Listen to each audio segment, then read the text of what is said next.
Overall, I am curious as to what you guys have to say about this. The everyday moms and dads, brothers and sisters, friends and enemies, bloods and crips. What did you guys think about the Galaxy Note 10 and the Note 10 Plus? Man, what a week. Just a few days ago, the Samsung Active Watch or Watch Active 2 was announced. Yesterday, the Note 10 and the Note 10 Plus was announced. And really, I kind of only see one of them as the true Note.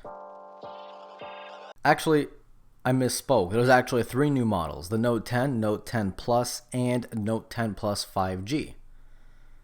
Remember when there was only just one Note? Yeah. Good times, good times.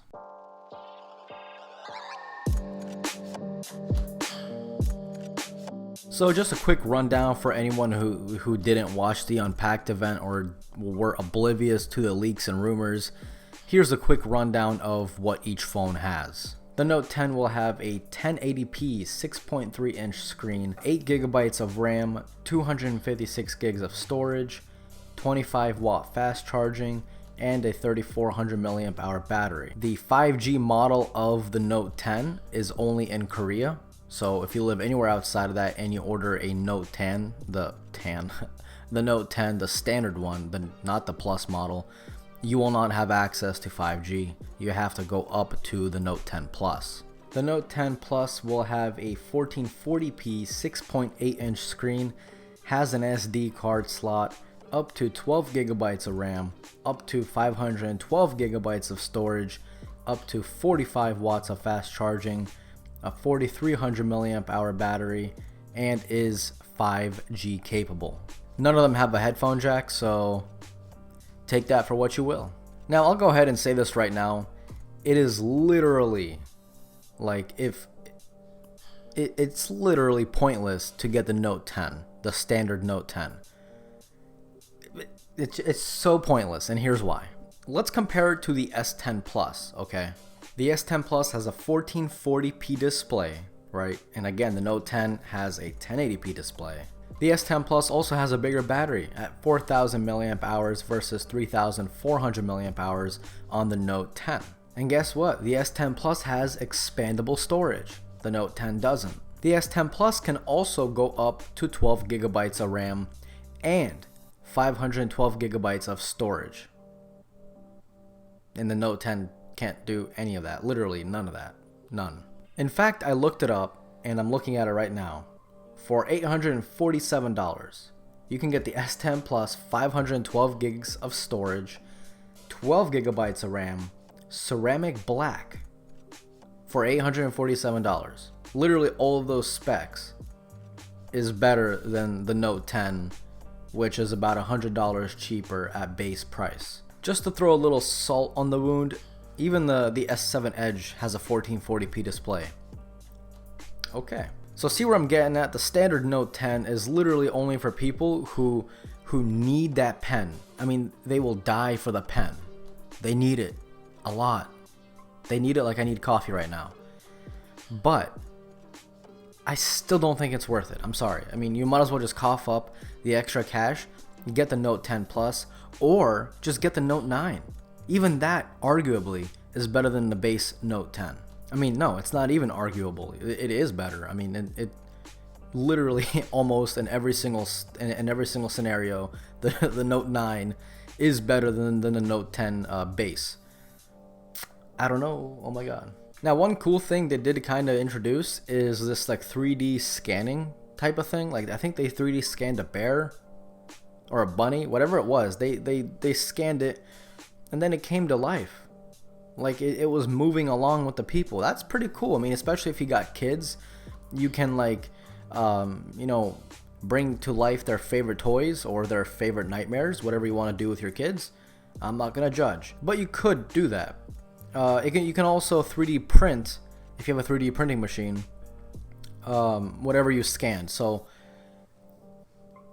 it's cool. It's cool. I mean, it's definitely cool. Is it for the majority of people? I don't think so. Again, I will be testing all of that out.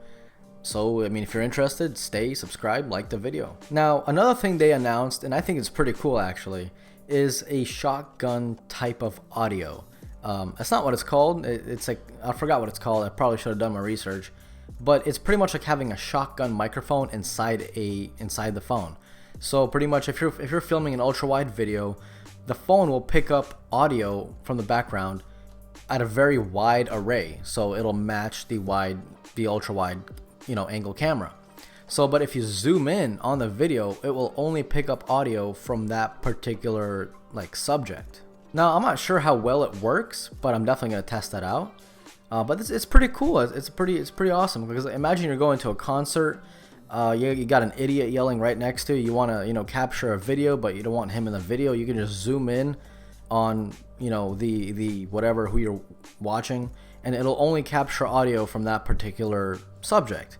Again, I'm not sure how well it works. I think it's they're gonna have to pull some major strings to make it work good.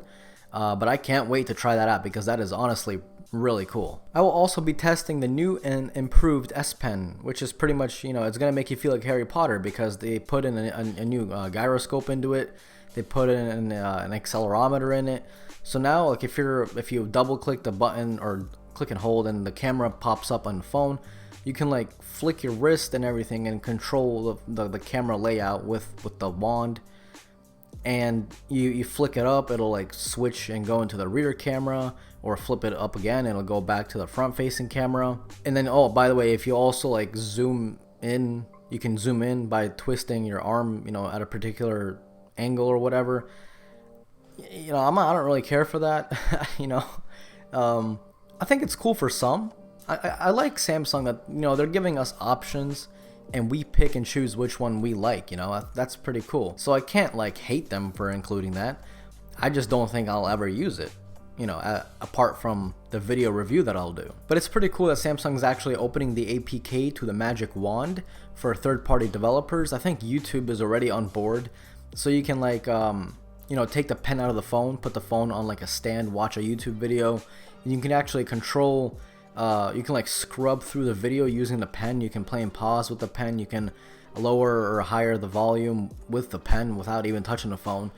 That's actually pretty cool. That's something that I will actually use. That's a pretty interesting feature right there. I was a little bummed out that they didn't even introduce any sort of high frame rate, refresh rate on the screen.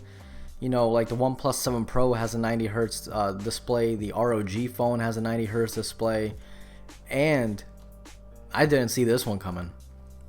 Google came out yesterday after the Samsung Unpacked event. And Google kind of smacked Samsung on the butt and said, well, hey, we're going to have, the Pixel 4 is going to have a 90 hertz refresh rate. Where's your refresh rate? And why doesn't the Note have it? Oh man, I don't know. I guess all in all, I'm a little disappointed in the Samsung Unpacked event.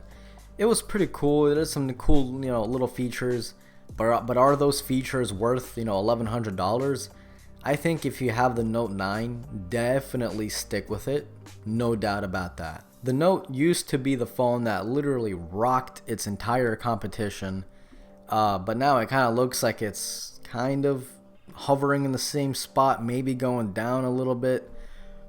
It's just, I don't know. From a Note, I was expecting, something more wow, like a 90 hertz refresh rate, something new, something innovative, not just software improvements and, live blurry background video. I don't know. Overall, I am curious as to what you guys have to say about this. The everyday moms and dads, brothers and sisters, friends and enemies, bloods and crips. What did you guys think about the Galaxy Note 10 and the Note 10 Plus? Let me know in the comments section down below. This was Mark from Mark's Tech. Adios.